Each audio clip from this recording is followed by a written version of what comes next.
आज के लेक्चर के अंतर्गत भारतीय संविधान में जैसा कि हम मूल अधिकार पढ़ रहे थे अर्थात मौलिक अधिकार पढ़ रहे थे फंडामेंटल राइट्स में मैंने धार्मिक स्वतंत्रता तक कवर कर लिया था कि धर्म संबंधी जुड़ी जो अवधारणाएं हैं चाहे वो अंतःकरण की स्वतंत्रता हो चाहे उसे आचरण से मानने की हो या संगठन बना के उसके प्रचार प्रसार करने की। ठीक, तो उसमें किसी प्रकार का गवर्नमेंट का कोई प्रत्यक्ष या अप्रत्यक्ष रूप से हस्तक्षेप नहीं है। ओके, तो इस बारे में हमने आपको कंप्लीट पढ़ा दिया था। आज जो हमारा अनुच्छेद रहेगा वो 29-30 यानी अल्पसंख्यक वर्ग जो है उनके लिए कुछ संरक्षण के प्रावधान किए गए हैं कि अल्पसंख्यक जो वर्ग है उनकी अपनी भाषा है, उनकी संस्कृति एवं लिपि है, तो वह किस प्रकार से अपनी लिपि को प्रत्यक्ष रूप से सभी वर्गों के सामने अपनी एक समानता को रखते हुए वो कैसे अपना विकास कर पाएं। तो उसके लिए सरकार ने कुछ प्रावधान किए हैं, उनकी व्यवस्थाएं की हैं। ठीक है, उनके शिक्षा संस्थानों की व्यवस्थाएं की हैं, वो अपना अधिकार अपना खोल सकते हैं, प्रचार प्रसार कर सकते हैं, शिक्षा दे सकते हैं।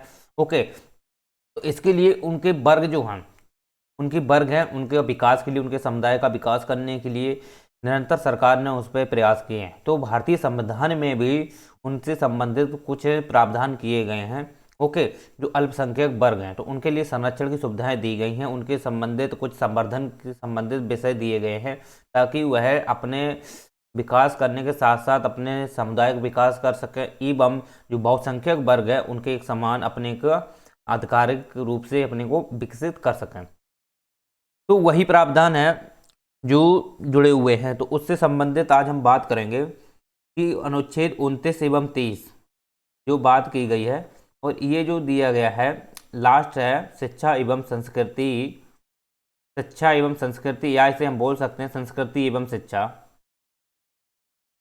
की स्वतंत्रता।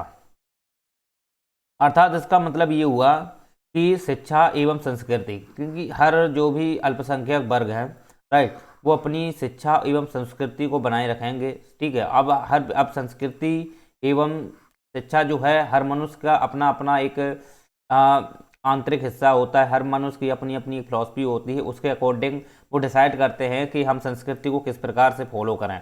लेकिन संस्कृति कहीं ना कहीं देखा जाए तो एक दूसरे से जो भी धर्म है उनसे कंपेयर जरूर करती है राइट, लेकिन धर्म एक ऐसा चीज होता है जो अंतःकरण का विषय होता है, इसलिए धर्म को यहाँ पे नहीं रखा गया है, धर्म को इससे बाहर किया गया है।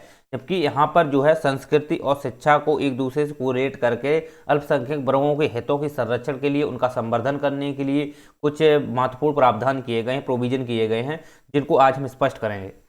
जैसा कि आप जानते हो कि संस्कृति का अगर शब्द देखा जाए तो संस्कृति आप जैसा कि जानते हो कि ये एक प्रकार की सभ्यता का ही प्रतीक है। जो संस्कृति होती है वो किसी भी धर्म से जुड़ी वह सभ्यता का एक प्रकार का प्रतीक होती है, जिसे मनुष्य फॉलो करते हुए अपने संबंधों को परस्पर एक दूसरे से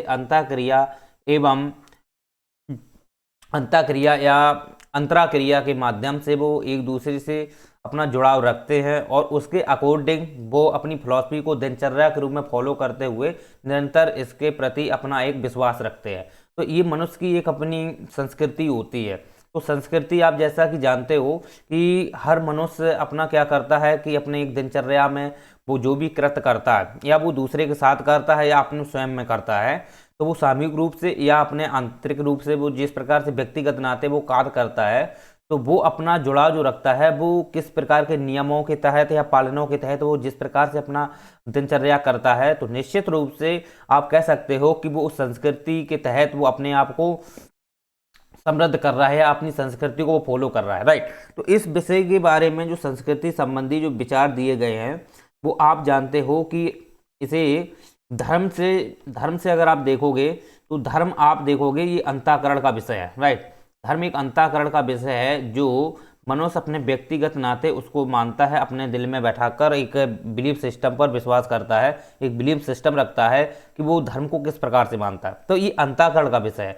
जबकि संस्कृति आप देखोगे ये एक ऐसा विषय होता है जो कहीं ना कहीं धर्म को मानते हुए, सुनना मेरी बात, धर्म को मानते हुए उस विचार को या उस फिलॉसफी को मानते हुए वो दिनचर्या में जिस प्रकार के कृत्य करता है उसे हम बोलते हैं संस्कृति। संस्कृति एक देखा जाए तो एक व्यवहारात्मक विषय है। व्यवहारात्मक का मतलब है कि वो अपने व्यवहार में जो जिस प्रकार वो प्रवृत्तियां करता है, जिस प्रकार के वो कृत्य करता है, तो निश्चित रूप से वो मनुष्य उन चीज़ों से अपने को धारण करते हुए वो दिनचर्या में अपने को डेवलप करता हुआ विकास करता है, या लोगों के साथ में सामूहिक रूप से वो कृत्य करता है। ठीक है, चाहे वो आप देखा हो कि एक सभ्यता के रूप में विचार रखना या अपनी बातों को प्रकट करना, तो बातों को प्रकट कर रहा है तो एक्चुअली में किस व्यवहार से कर रहा है, यानी कि उसके बोलचाल में किस प्रकार की बातें हैं या किस प्रकार की उसकी एक अपनी मानसिकता है। तो इसको लेकर के ये देखा जाता है कि वो अपनी संस्कृति या अपनी चिंतन को संस्कृति से किस प्रकार से जोड़ करके दूसरे के समक्ष अपनी सभी बातों को, मंतव्यों को प्रकट कर रहा है। राइट, तो हम इस संस्कृति से उसका जुड़ाव रख देते हैं। तो संस्कृति आप जानते हो कि एक प्रकार की देखी जाए तो मनुष्य जो जिस प्रकार के कृत्य करता है, अगर वो कृत्य देखे जाएं तो उसके बिलीफ सिस्टम से अगर जुड़े हुए हैं, यानी कि बिलीफ सिस्टम का मतलब है एक धार्मिक अंतःकरण से अगर उसके जुड़े हुए हैं, तो निश्चित रूप से आप कह सकते हो कि वह अपनी संस्कृति को फॉलो कर रहा है। ठीक, तो संस्कृति आप जानते हो कि जैसे कि कोई भी आप देखते हो व्यवहारिक रूप में इंसान क्या करता है, अपने मंदिर बना लेता है या मस्जिद बना लेता है।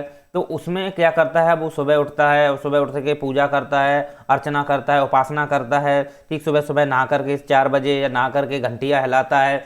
ये सब जो कर रहा है ये उसकी क्या है, ये उसकी एक अपनी संस्कृति है, उसकी अपनी एक संस्कार है या आपने उसकी संस्कृति है, और संस्कार से ही संस्कृति बनती है।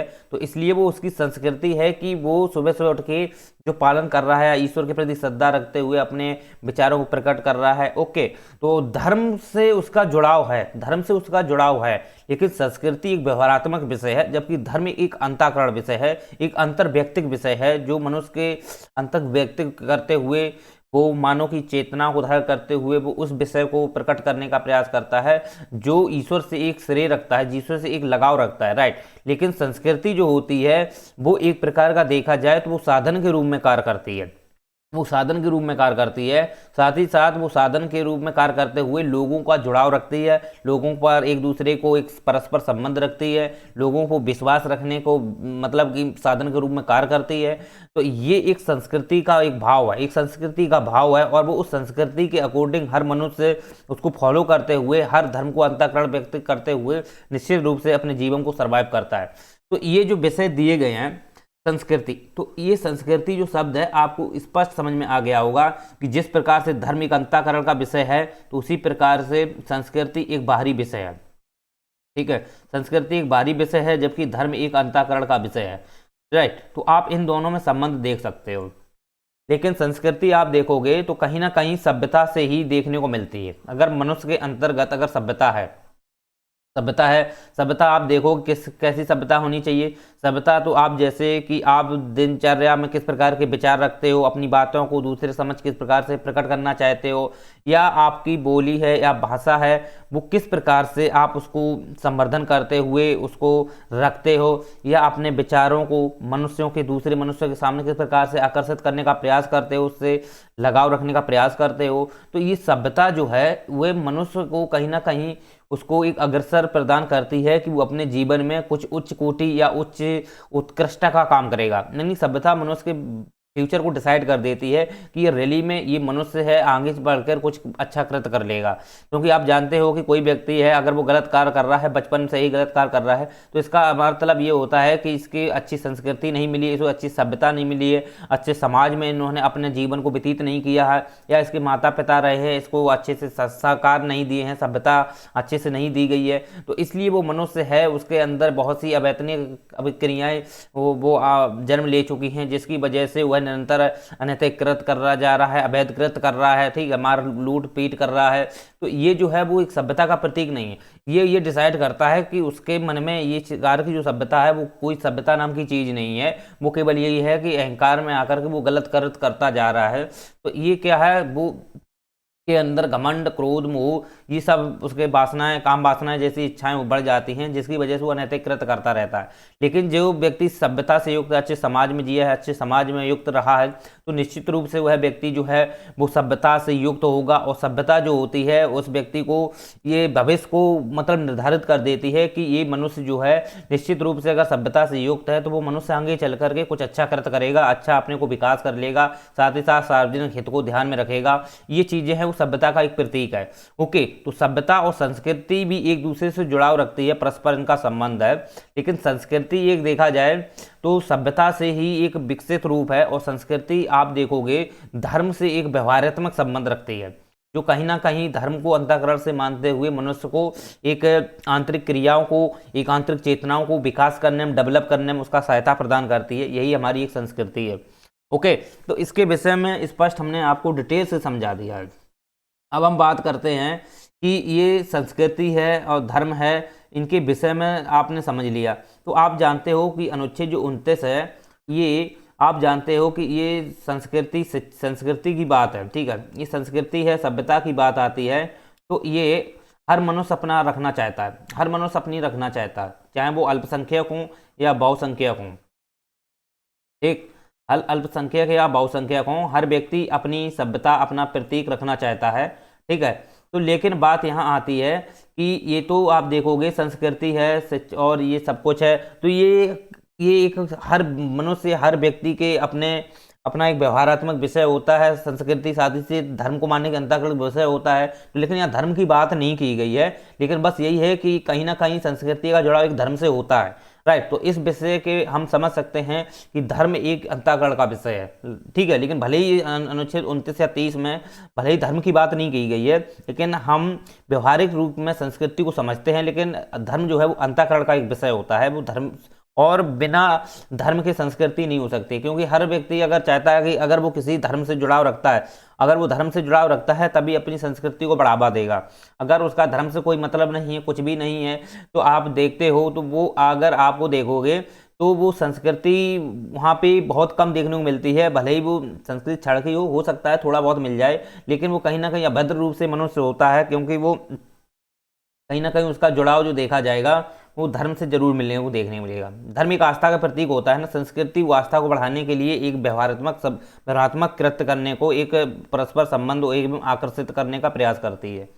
तो यही शब्द बात कही गई है, संस्कृति है, अपनी सभ्यता है, तो ये हर व्यक्ति को प्राप्त होनी चाहिए। हर व्यक्ति का जिसे अधिकार दिया गया है कि वो चाहे अल्पसंख्यक हो या बहुसंख्यक हो, राइट। तो वो से संस्कृति, अपनी सभ्यता है, उसे रखने का अधिकार है। ओके, लेकिन बात यहाँ आती है कि ये जो अनुच्छेद प्राप्त हैं, अब ये जो अनुच्छेद दिए गए हैं 29 और 30, ये अल्पसंख्यकों को प्राप्त हैं। ओके, अल्पसंख्यकों को प्राप्त हैं।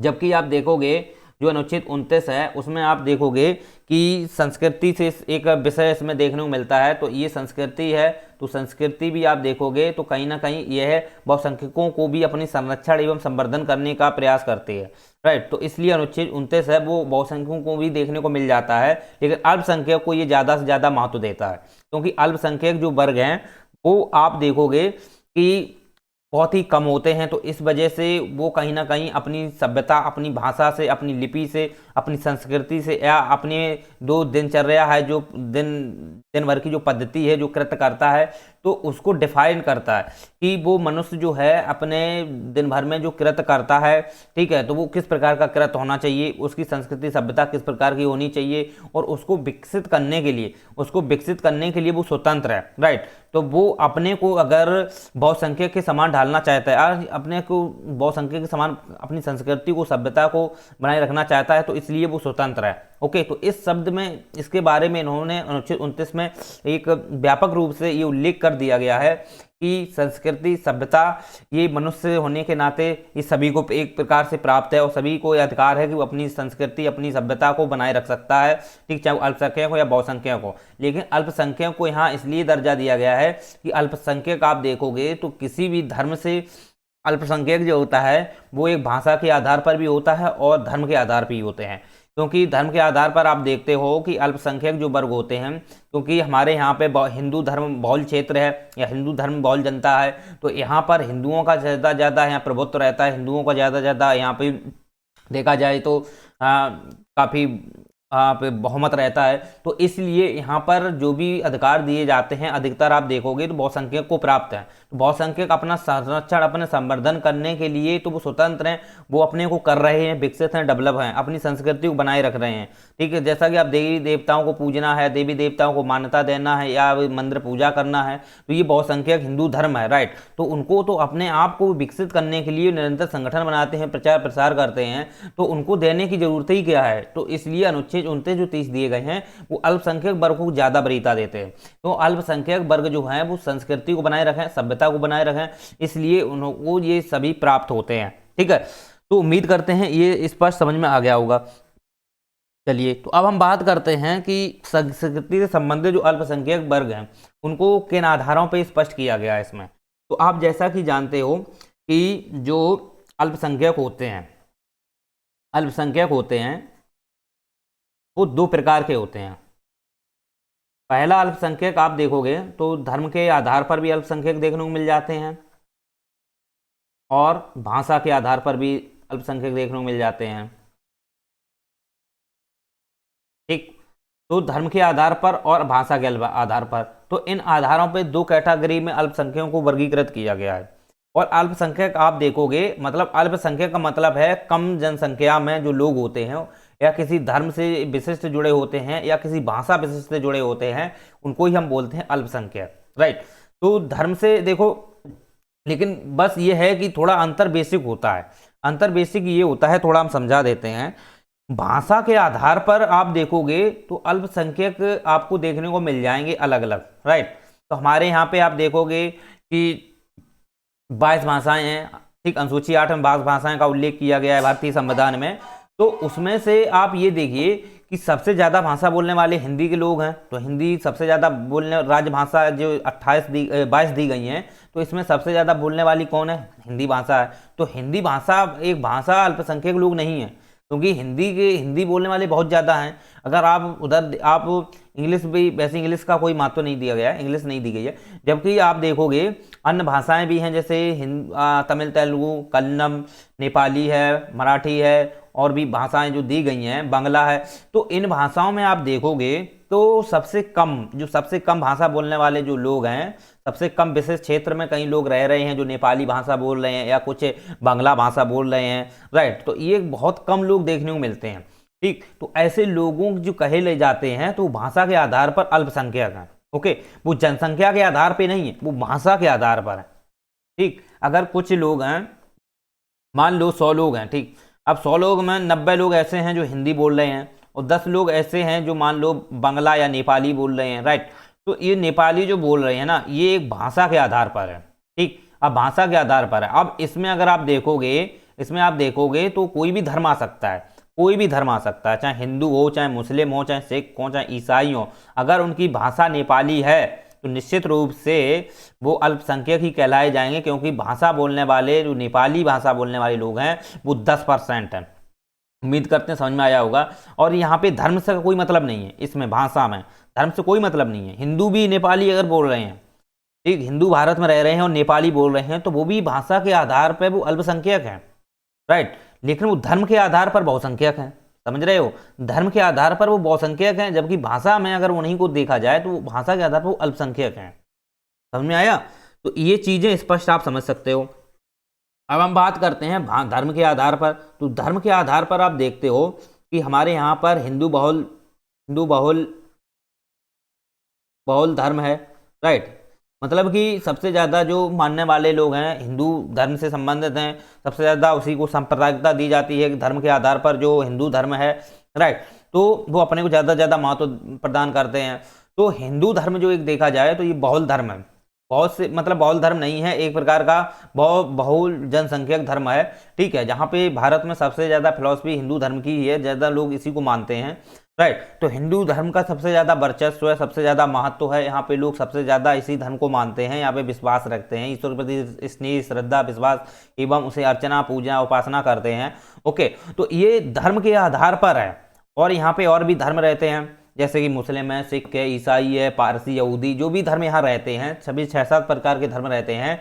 तो इसमें जो हिंदू धर्म है वो एक बहुसंख्यक है, जबकि धर्म के आधार पर भी अन्य जो धर्म हैं वो अल्पसंख्यक हैं। जिसमें मुस्लिम आप देख लो, राइट, इसी में सिख देख लो, ईसाई देख लो, जैन देख लो, बौद्ध देख लो, या भी जो भी धर्म है, पारसी देख लो, यहूदी देख लो, ये जितने भी धर्म हैं वो धर्म जो देखे जाएं तो वो एक बहुत अल्पसंख्यक है, बहुत ही कम संख्या में है। ओके, वो बहुत ही कम संख्या में है धर्म के आधार पर। जबकि अल्पसंख्यक वो भाषा के आधार पर देखा जाए तो हो सकते हैं कि हिंदू धर्म में भी नेपाली बोलने वाले हों, मुस्लिम धर्म में भी नेपाली बोलने वाले हों, सिख धर्म में भी नेपाली बोलने वाले हों, लेकिन वो कहीं ना कहीं देखा जाए तो वो इनका जो डाटा है वो सबसे कम है, डाटा है वो सबसे कम है, वो लगभग देखा जाए 10% है।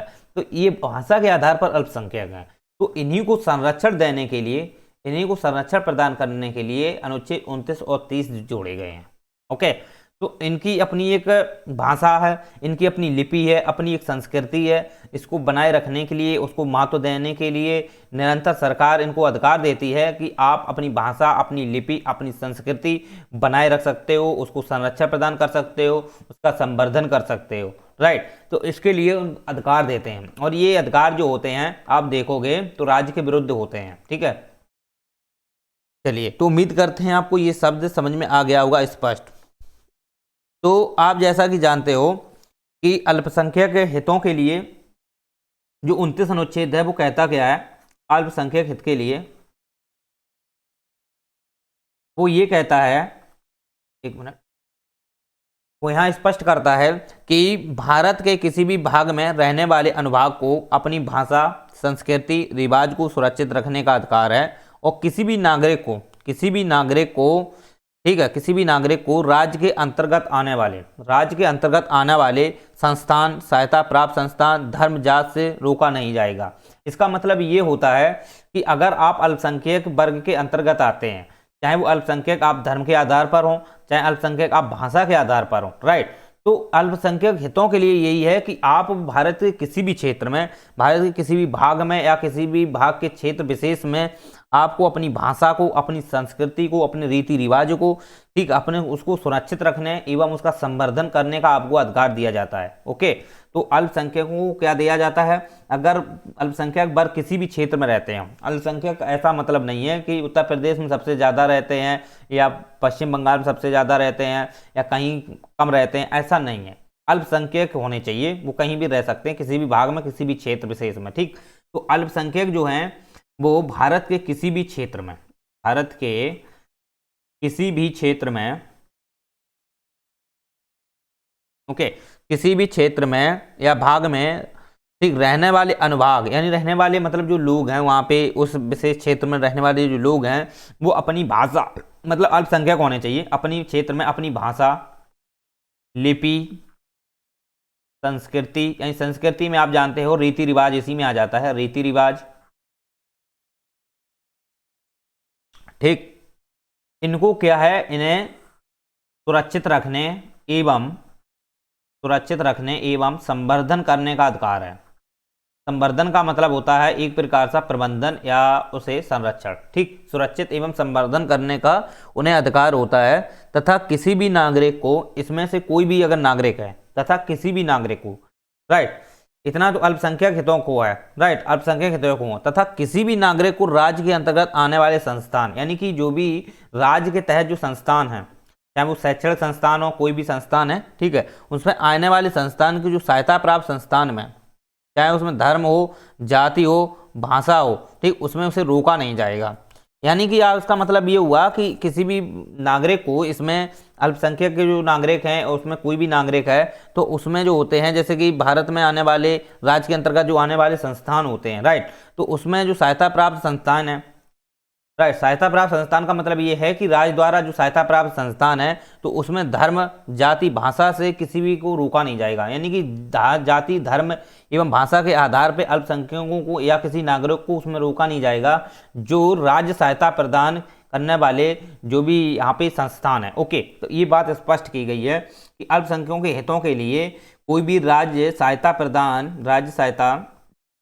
प्रदान करने वाले जो संस्थान है, ओके, उस संस्थान में, ठीक, उस संस्थान में किसी भी नागरिक को ठीक जाति, धर्म एवं भाषा के आधार पर रोका नहीं जाएगा। यानी कि सभी के लिए मतलब एक प्रकार से ये प्राप्त है, रोका नहीं जाएगा।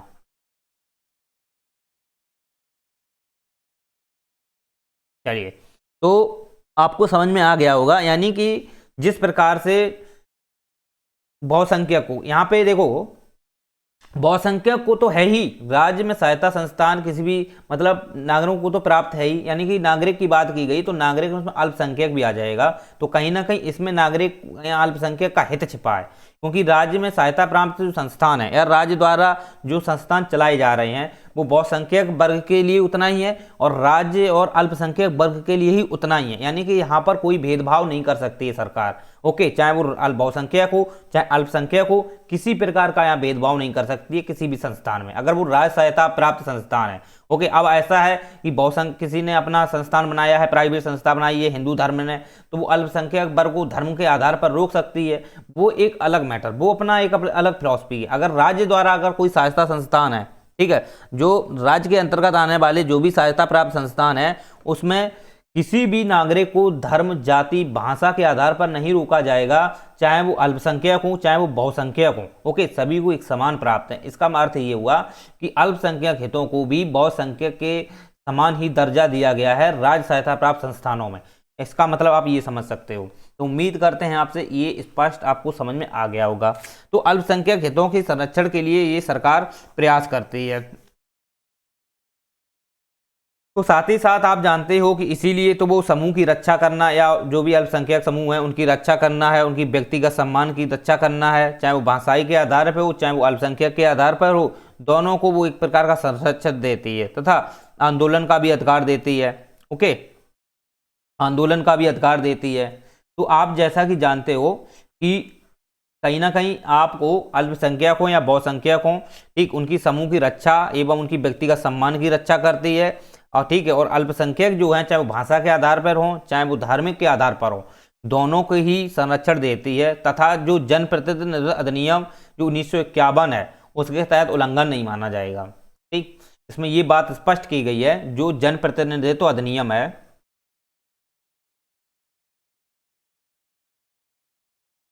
अगर आप अपनी अपनी मतलब कि धर्म, रुकना, अपनी रीति रिवाज, अपनी संस्कृति, अपनी सभ्यता या अपनी भाषा, लिपि के विरुद्ध अपना आप आंदोलन कर सकते हो। ठीक, सरकार से मांग कर सकते हो, अपना आंदोलन कर सकते हो। राइट, तो ये इसमें अधिकार दिए गए हैं। और ये देखा जाए तो जनप्रतिनिधि अधिनियम जो 1951 है, ठीक, 1951 का जनप्रतिनिधि अधिनियम है, उसका उल्लंघन नहीं माना जाएगा। ओके, क्योंकि जनप्रतिनिधि अधिनियम में कुछ ऐसे प्रावधान किए गए हैं जो कहीं ना कहीं आपको देखेंगे जो रुकावट मतलब पैदा करते हैं। ठीक है, तो वो आचरण के आधार पर होता है। तो अगर आप निश्चित रूप से अगर आप आचरण को फॉलो करते हो, तो रीति रिवाज को अपनाते हो, संस्कृति सभ्यता को अपनाते हो, भाषा लिपि के आधार पर आप आंदोलन करते हो, राइट, तो वो अगर आप अपने को संस्कृति का विकास करने के लिए आंदोलन करते हो और अपना एक प्रकार की मांग करते हो, दर्जा प्रदान करने के लिए मांग करते हो, तो आप आंदोलन कर सकते हो, आप इसके लिए स्वतंत्र हो। ठीक है, अपने बहुसंख्यक के समान दर्जा प्राप्त करने के लिए आप स्वतंत्र हो। जिस प्रकार से बहुसंख्यक भी अपने रीति रिवाज, संस्कृति, सभ्यता सब मानते हैं, उसी प्रकार से आपको भी दर्जा दिया जाता है कि आप जन आंदोलन के तहत अपने रीति रिवाज, संस्कृति, सभ्यता, भाषा का आप ज़्यादा से ज़्यादा क्या आप आंदोलन भी कर सकते हो, अपनी मांग कर सकते हो सरकार से। राइट, अपने संरक्षण की बात कर सकते हो, संवर्धन की बात कर सकते हो। तो इसके लिए आप स्वतंत्र हो। तो यह सरकार ने अनुच्छेद 29 के तहत ये साफ प्रयोजन कर दिए गए हैं कि अल्पसंख्यक जो हित हैं वो एक प्रकार के बहुसंख्यक के समान ही अपने आप को एक नज़र से देखेंगे। राइट, तो ये सभी उनको फैसले मतलब जो भी है अनुच्छेद 29 के तहत ये अधिकार उसको दिए गए हैं। तो मुझे लगता है आपको ये अनुच्छेद जो 29 है इस पर समझ में आ गया होगा, काफ़ी डिटेल में आपको मैंने समझा दिया है। चलिए, तो आपको ऐसा तो पता ही है कि जो लिपि है, भाषा है, संस्कृति है, वो व्यक्तिगत भी स्तर पर है, सामूहिक स्तर पर है। व्यक्तिगत का मतलब आप जानते ही हो को हर व्यक्ति की अपनी अपनी भाषा बोलने का अधिकार है, लिपि अपनी मतलब लिखने का या जो भी बोलने का उसको अधिकार है। और वही जो है सामूहिक रूप से अगर है तो सामूहिक रूप से भी वही चीज़ है, लिपि बात सब कुछ है, ठीक है। तो इस प्रकार से आप समझ सकते हो। चलिए, तो अब हम बात करते हैं अनुच्छेद 30 की। अभी तक अनुच्छेद 29 था, वो हमने कंप्लीट आपको समझा दिया है। अब अनुच्छेद 30 की हम बात करेंगे। चलो, अनुच्छेद 30 इसके बारे में थोड़ा समझो। अनुच्छेद जो 30 है वो शिक्षण संस्थान की बात करता है, यानी कि संस्कृति की शिक्षा में अगर संस्कृति को शिक्षा से जोड़कर यहाँ पे बात की गई है कि यदि आप वो निश्चित रूप से आपकी संस्कृति है, आपकी सभ्यता है, लिपि है, भाषा है, राइट, तो अगर आप इसको रखना चाहते हो, संवर्धन करना चाहते हो, तो आप इसके विकास के लिए, आप इसका संवर्धन करने के लिए आप अपने शिक्षण संस्थानों में अपनी शिक्षा के माध्यम से एक जोड़ करके इसका विकास कर सकते हो। तो अनुच्छेद जो 30 है वो संस्कृति को शिक्षा से जोड़ता है, और संस्कृति जो है वो एक सच्चा सा एक संबंध अगर रखती है तो निश्चित रूप से शिक्षा एवं संस्कृति दोनों का एक परस्पर संबंध हो जाएगा। तो आप कहीं ना कहीं शिक्षण संस्थाओं के माध्यम से तो उस संस्कृति को बढ़ावा दे सकते हो, अपनी संस्कृति को मान सकते हो, अपनी संस्कृति का विकास कर सकते हो। तो इसलिए यहाँ पर जो अनुच्छेद 30 है वो यहाँ पर शिक्षा को आधार माना गया है अल्पसंख्यक के लिए, ठीक है। तो ये अनुच्छेद है वो अल्पसंख्यकों के ही प्राप्त है, ये अनुच्छेद जो अल्पसंख्यकों को प्राप्त है केवल, ठीक है। तो इसके अंतर्गत आप जानते हो कि जो अल्पसंख्यक वर्ग हैं, अल्पसंख्यक वर्ग हैं, उनकी अगर संस्कृति है, चाहे वो संस्कृति जैसे कि भाषा, लिपि, रीति रिवाज, राइट, तो आप इसको संवर्धन करना चाहते हो, राइट, भाषा को, लिपि को, रीति रिवाजों को आप संवर्धन करना चाहते हो, तो आप इसको शिक्षा से जोड़िए। आप इसके शिक्षा के माध्यम से अपना संवर्धन कीजिए, शिक्षा के माध्यम से आप उसकी मांग कीजिए। तो इसी के हेतु इसको विकास करने के लिए शिक्षा को यहाँ पे महत्व दिया गया। शिक्षा को इस अनुच्छेद 30 में केंद्र माना गया है कि अगर उनकी कोई अल्पसंख्यक वर्ग है, उनकी संस्कृति है, उनकी अपनी एक सभ्यता है, उनकी रीति रिवाज है, लिपि है, तो वो लिपि, भाषा, रीति रिवाज हैं, वो अपना अगर उसका आधार को विकसित करना चाहते हो, उसको ज़्यादा से ज़्यादा बहुसंख्यक के समान बनाना चाहते हो, तो निश्चित रूप से आपको संस्कृति को, इस सभ्यता को, आप भाषा को एक एजुकेशन से, शिक्षा से जोड़ना होगा। और शिक्षा के माध्यम से अगर आप संस्कृति को, भाषा को अगर विकास करना चाहते हो तो निश्चित रूप से आप बहुसंख्यक के समान ही आपको सबको संस्कृति एवं सभ्यता मिलेगी। ओके, तो यही बात इसमें कही गई है कि अनुच्छेद जो 30 है वो शिक्षा से जुड़ा हुआ है। और शिक्षा जो एक प्रकार की देखा जाए तो ये संस्कृति को डेवलप करती है, भाषा को भी डेवलप करती है और लिपि को भी डेवलप करती है, राइट। अगर आप वहाँ पे अगर शिक्षा नहीं है, कुछ भी नहीं है, तो आप यहाँ पे किसी भी प्रकार की कुछ नहीं कर सकते हो, राइट। तो यहाँ शिक्षा जो आपको दी जा रही है, ये शिक्षा आपको किस प्रकार की है तो आप थोड़ा समझ लीजिएगा। यहाँ पे धार्मिक शिक्षा की बात नहीं की गई है, ये याद रखना। यहाँ पे धार्मिक शिक्षा की बिल्कुल बात नहीं की गई है। धर्म से जुड़ी कोई शिक्षा या धर्म विशेष से किसी को जुड़ी शिक्षा नहीं दी जाएगी।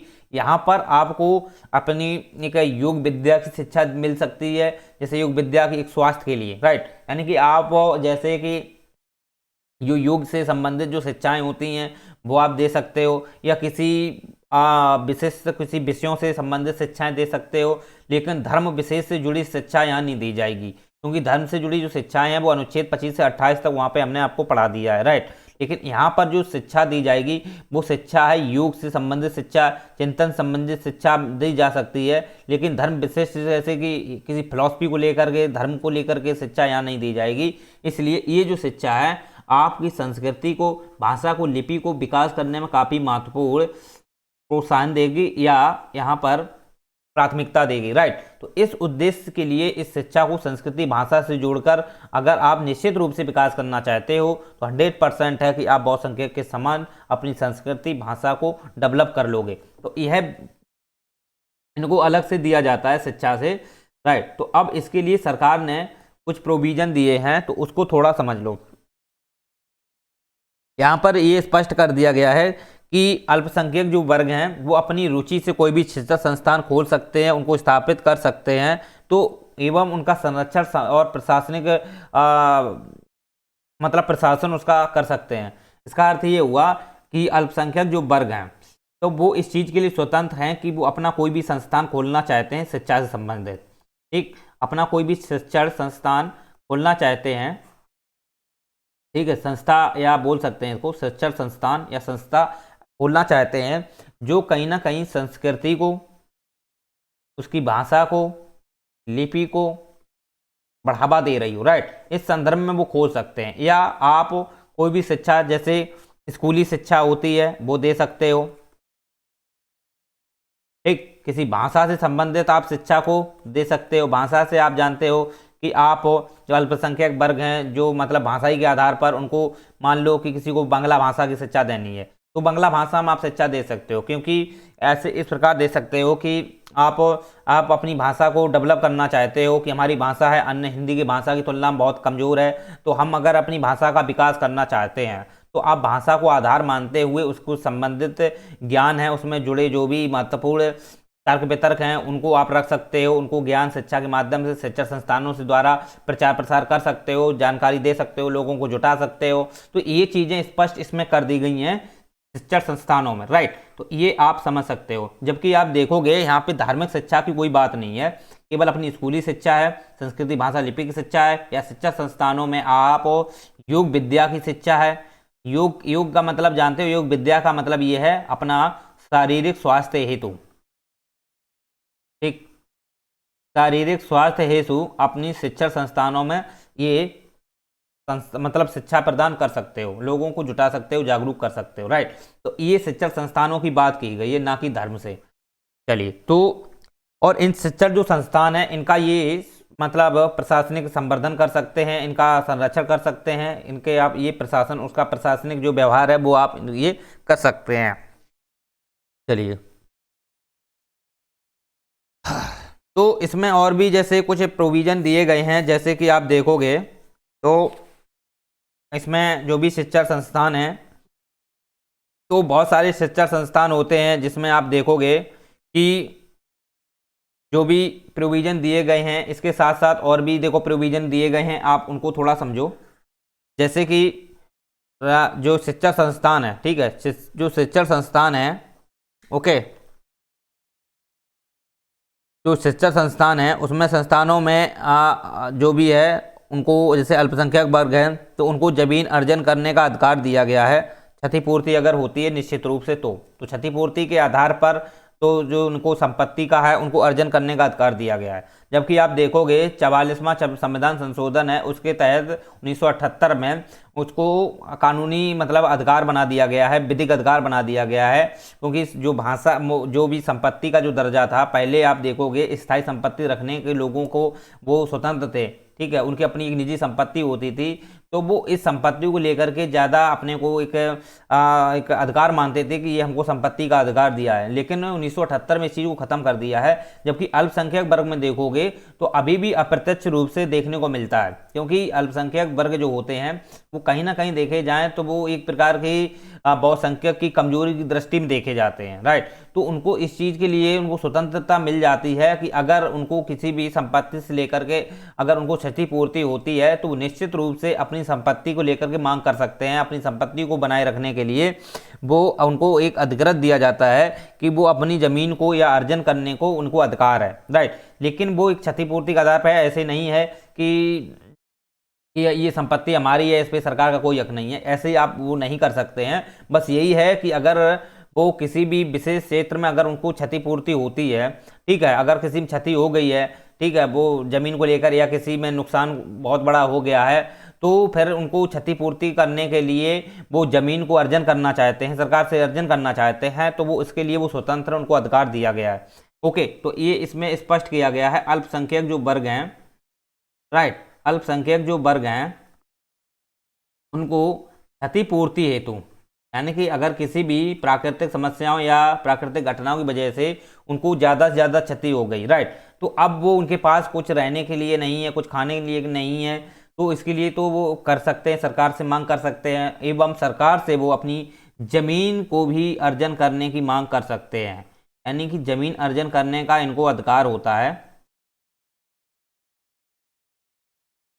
जबकि आप देखोगे वैसे जमीन को यहाँ पर आप देखोगे अप्रत्यक्ष रूप से है। ओके, अब बात करोगे कि बहुसंख्यक यहाँ पे नहीं है, जबकि विधिक अधिकार बना दिया गया है, तो अब वो जबकि अब किसी को प्राप्त है नहीं, लेकिन अल्पसंख्यक लोगों को ये प्राप्त है, बहुसंख्यक को नहीं है। ओके, तो ये अल्पसंख्यक को प्राप्त है, तो आप ये चीज़ समझ सकते हो, राइट। साथ ही साथ आप देखोगे इसी में और भी जैसे प्रावधान किए गए हैं, जैसे कि यदि सरकार शिक्षण संस्थानों में अनुदान देती है, मान लो कोई भी शिक्षण संस्थान है, कोई भी शिक्षण संस्थान है, राइट, अगर सरकार उसमें मांग देती या अनुदान देती है, अब वो शिक्षा संस्थान कैसे हो सकते हैं, या तो सरकार द्वारा स्थापित हो सकते हैं, राइट, या अल्पसंख्यकों के वर्गों के लिए स्थापित हैं, या प्राइवेट कोई निजी ट्रस्ट द्वारा कोई स्थापित हैं, राइट। तो उन शिक्षण संस्थानों में अगर सरकार अनुदान देती है, सरकार अनुदान देती है, तो इस शिक्षण संस्थानों में अनुदान देती है तो यह किसी प्रकार का भेदभाव नहीं करेगी। इसका मतलब ये हुआ कि शिक्षण संस्थान बहुसंख्यक वर्गों के भी होते हैं, अल्पसंख्यक वर्गों के भी होते हैं। अगर सरकार अपनी तरफ से, जो राज्य सरकार है अपनी तरफ से अगर अनुदान देती है, तो वो सभी को एक समान रूप से देखेगी, राइट। ऐसा नहीं है कि बहुसंख्यक को अनुदान दे दिया है, अल्पसंख्यक शिक्षण संस्थानों को अनुदान नहीं दिया, या शिक्षण संस्थानों को अल्पसंख्यक जो शिक्षण संस्थान होते हैं उनको अनुदान दे दिया है, बहुसंख्यक जो शिक्षण संस्थान उनको अनुदान नहीं दिया। तो ऐसा भेदभाव सरकार नहीं करेगी, क्योंकि सरकार का एक दृष्टिकोण यही होता है कि वो अपनी दृष्टि से सभी, चाहे वो बहुसंख्यक हों चाहे अल्पसंख्यक हों, सभी को एक समान से देखे। जो भी पिछड़ गए हैं उनके उत्थान के लिए कुछ प्रोविजन एक्स्ट्रा कर सकती है, वो अलग बात होती है, उसमें कोई भेदभाव नहीं माना जाता है। तो इसलिए यहाँ पर शिक्षण संस्थानों में जो सरकार के अनुदान है, राइट, जो सरकार अनुदान प्रदान करेगी वो एक समान रहेगा, उसमें किसी प्रकार का बहुसंख्यक अल्पसंख्यक के बीच भेदभाव नहीं करेगी, ये स्पष्ट इसमें उल्लिखित कर दिया गया है। चलिए, तो आप ये चीज समझ सकते हो, तो आपको ये भी पता होना चाहिए। तो इसके बाद में आप कई सारे शिक्षण संस्थान होते हैं, जैसे अगर आप समझना चाहो तो शिक्षण संस्थान को थोड़ा समझ लो। जैसे कि शिक्षण संस्थानों में अगर हम बात करें तो कुछ शिक्षण संस्थान ऐसे भी होते हैं जो राज्य द्वारा सहायता मान्यता प्राप्त संस्थान होते हैं, यानी कि राज्य द्वारा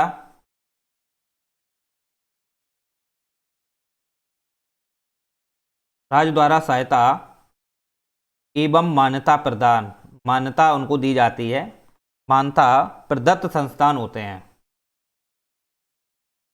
ओके, तो ये संस्थान आप देखोगे, यानी कि राज्य उनको सहायता देती है, उनको मान्यता देती है, यानी कि ये इसकी पूरा जो एक प्रकार का देखा जाए तो इसमें राज्य ही अपनी एक सहायता प्रदान करती है, साथ ही उनको मान्यता देती है। मान्यता तो आप देखोगे कोई भी संस्थान है उनको अगर वो लेना चाहता है सरकार से, तो सरकार से मान्यता मिल जाती है, ठीक है।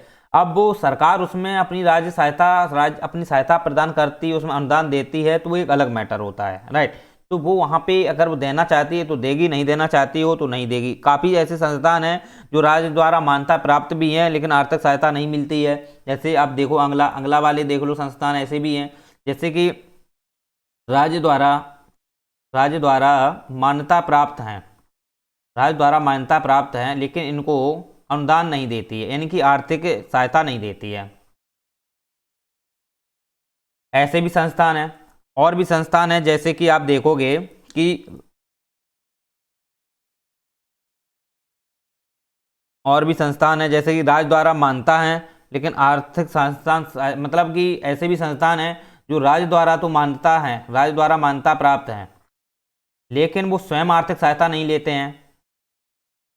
मान्यता प्रदत्त संस्थान है लेकिन वो स्वयं सहायता नहीं लेते हैं, मतलब को आर्थिक सहायता उन्हें आवश्यकता ही नहीं है, आर्थिक सहायता नहीं लेते हैं, अपनी आर्थिक स्थिति है जो भी अपने शिक्षण संस्थानों के माध्यम से ही चलाते हैं। ओके, तो इस प्रकार से आप देखोगे ये 3 संस्थानों की बात होती है, इसमें एक तो राज्य द्वारा ही सहायता प्रदान है और मान्यता भी दी जाती है। ओके, ऐसे शिक्षण संस्थान है। और सरकार राज्य द्वारा ही मान्यता प्राप्त है लेकिन अनुदान नहीं देती है राज्य, ठीक है, ऐसे भी संस्थान है। और कुछ संस्थान ऐसे ही हैं जो राज्य द्वारा केवल मान्यता प्राप्त है, उन्हें आर्थिक सहायता जरूरत नहीं पड़ती सरकार से। ओके, तो ऐसे भी संस्थान है। तो इन संस्थानों में आप देखोगे जो शैक्षणिक संस्थान है इसमें आप देखोगे यही शिक्षा, यही संस्कृति, यही भाषा, योग विद्या, यही इसी का ही उनमें सब कुछ दिया जाता है, इनको ही यहाँ पढ़ाया जाता है। बस यही है कि ये शिक्षा जो संस्थान होते हैं कुछ ट्रस्ट द्वारा अपने स्थापित करके काम कराते हैं, कुछ ट्रस्ट पे मतलब कि कमजोरी स्थिति में है तो वहाँ सहायता, सरकार सहायता प्रदान करती है, राइट। तो कुछ संस्थान ऐसे भी हैं जहाँ पर राजस्व द्वारा मान्यता प्राप्त है लेकिन अनुदान सरकार नहीं देती है, वो अपने अनुदान से ही जुटाते हैं, ओके।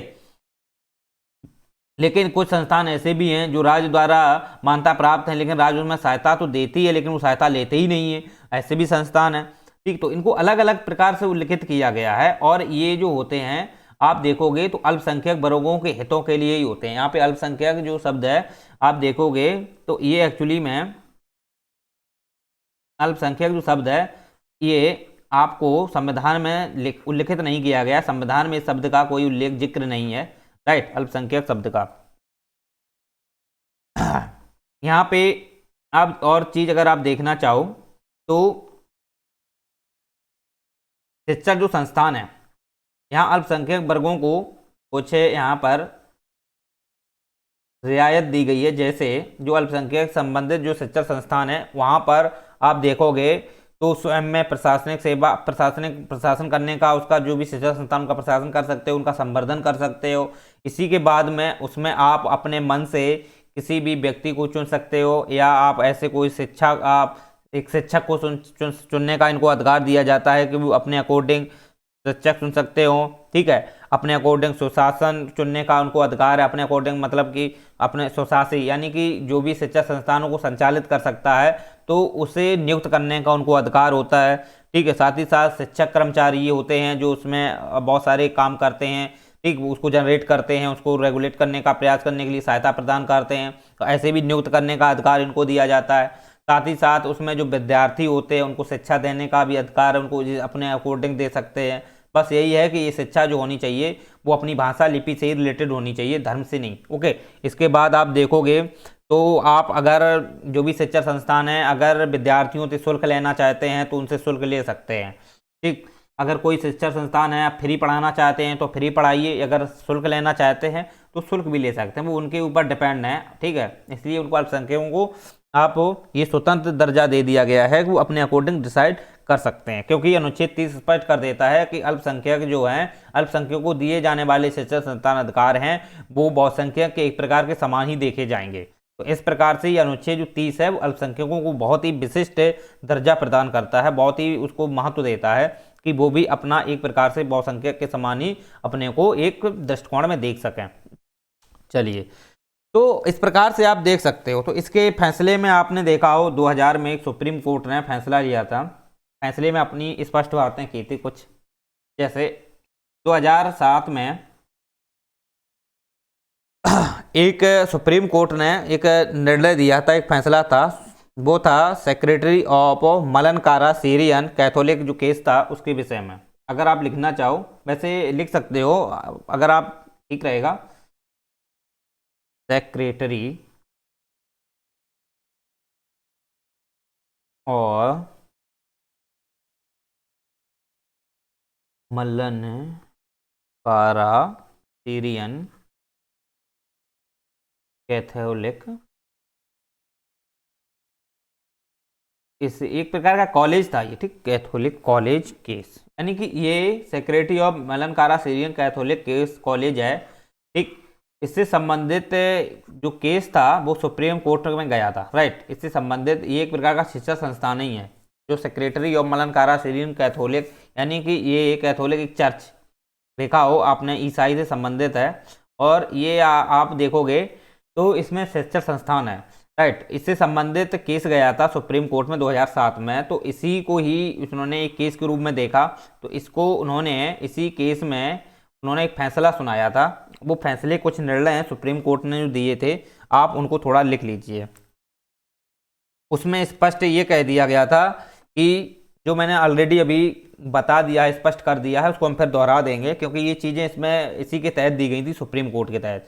यहाँ पर जो शिक्षा संस्थान है, ठीक, जो भी शिक्षा संस्थान है वो शिक्षा संस्थान के जो भी लोग हैं वो सुशासित मतलब एक प्रकार का वो स्वतंत्र हैं कि वो सुशासन को, सुशासी जो व्यक्ति होता है यानी कि सुशासन को चलाने वाला, वो पूर्ण रूप से उसे नियुक्त कर सकता है, उसके लिए वो स्वतंत्र होते हैं। तो इसमें एक बात ये भी कही गई थी, सुशासी की बात आई, राइट। दूसरी है शिक्षक कर्मचारी हैं, उनको नियुक्त करने का अधिकार भी इसी के अंतर्गत दिया गया था। साथ ही साथ विद्यार्थियों शुल्क की बात भी अगर आप देखोगे तो इसी में देखने को मिलती है। तो ये कुछ हैं ये कुछ हैं जो शब्द इंपॉर्टेंट इसमें सुप्रीम कोर्ट ने इनको दिए गए थे, शिक्षक संस्थान जो अल्पसंख्यक के हैं, जैसे सुशासी चुनने का अधिकार,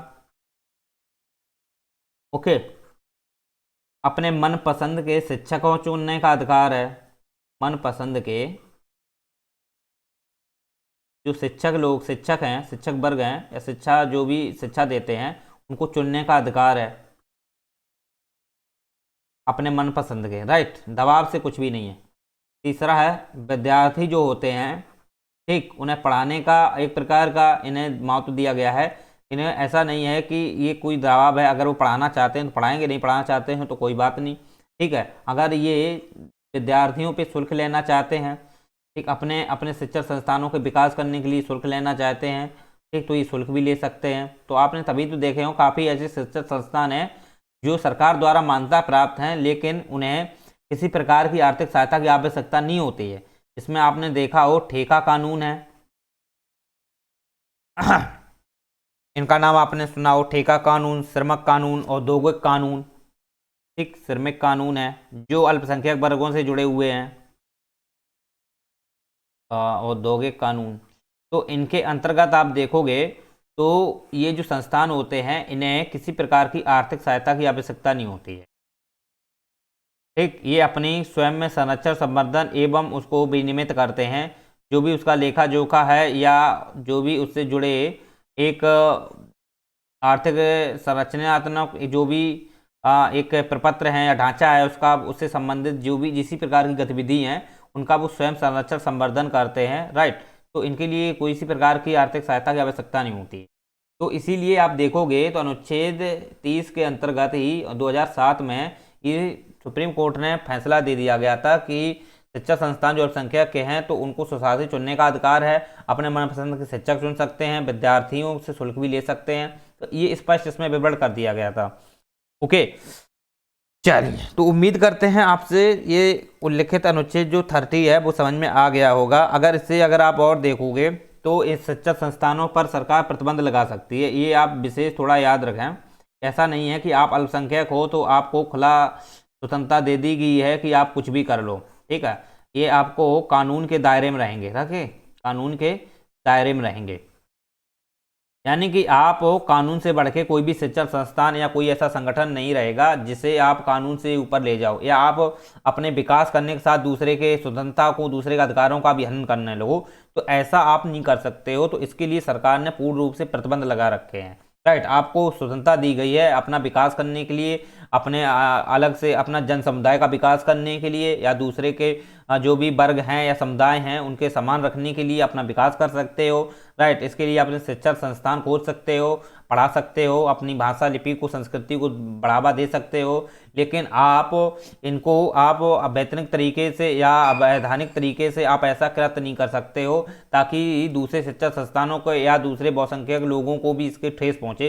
तो ऐसा आप नहीं कर सकते हो। बस ये ध्यान रखना कि आप अपने कानून के दायरे में रहोगे, आप उस अकॉर्डिंग अपने को विकास कर सकते हो। जो भी सरकार या जो भी राज्य है आपको ये चीज़ें दर्जा दे रही है, आप उस हिसाब से काम करोगे। चलिए, तो उम्मीद करते हैं आपसे ये समझ में आ गया होगा। अनुच्छेद 30 भी है, इसको समझ में आप कर सकते हो। एक बात इसमें आप और समझ सकते हो कि जो भी शिक्षा संस्थान है उसमें सरकार अपना अनुदान दे या ना दे, लेकिन फिर भी उनके अधिकार हैं वो बरकरार रहेंगे। इसका मतलब ये हुआ कि अगर आप जो भी शिक्षा संस्थान है यानी कि जो अल्पसंख्यक वर्गों से रिलेटेड जो उससे रिलेटिव जो शिक्षा संस्थान है वो आप एक प्रकार से उनको फ्रीडम है कि वो बरकरार रहेंगे, उसमें सरकार अपना अनुदान देगी या नहीं देगी वो अपने अकॉर्डिंग काम करेंगे, राइट। अगर अनुदान देती है तब भी ठीक है, नहीं देती है तब भी ठीक है, और कुछ संस्थान ऐसे में जो आर्थिक सहायता लेते ही नहीं है, ओके। तो ये चीज़ें दी गई हैं, स्पष्ट कर दी गई हैं बस, लेकिन इनको कानून से ऊपर नहीं, कानून के दायरे में ही रखा गया है। अगर ये अनैतिक कृत्य करते हैं या किसी भी राज्य की एकता अखंडता को अगर ये ठेस पहुंचाते हैं, संप्रभुता को ठेस पहुंचाते हैं, तो निश्चित रूप से इनको भंग किया जा सकता है। तो ये अनुच्छेद 30 में ये शब्द स्पष्ट किए गए हैं। चलिए, तो आशा करते हैं आपको अल्पसंख्यक से जुड़े जो भी प्रोविजन हैं या जो भी उनके संरक्षक वर्ग एवं संरक्षण की बात करते हैं या उनके उत्थान के लिए जो भी उनके प्रोविजन दिए गए हैं, चाहे वो शिक्षा हो या संस्कृति हो, इसके संदर्भ में आपको स्पष्ट समझ में आ गया होगा। उम्मीद करते हैं आपको अच्छा लगा होगा। अगर आप लेक्चर को देखते हो तो आप चैनल को सब्सक्राइब जरूर करो, उसको शेयर करो, लाइक करो और डिस्क्रिप्शन बॉक्स में जाकर टेलीग्राम को ज्वाइन करो। चलिए।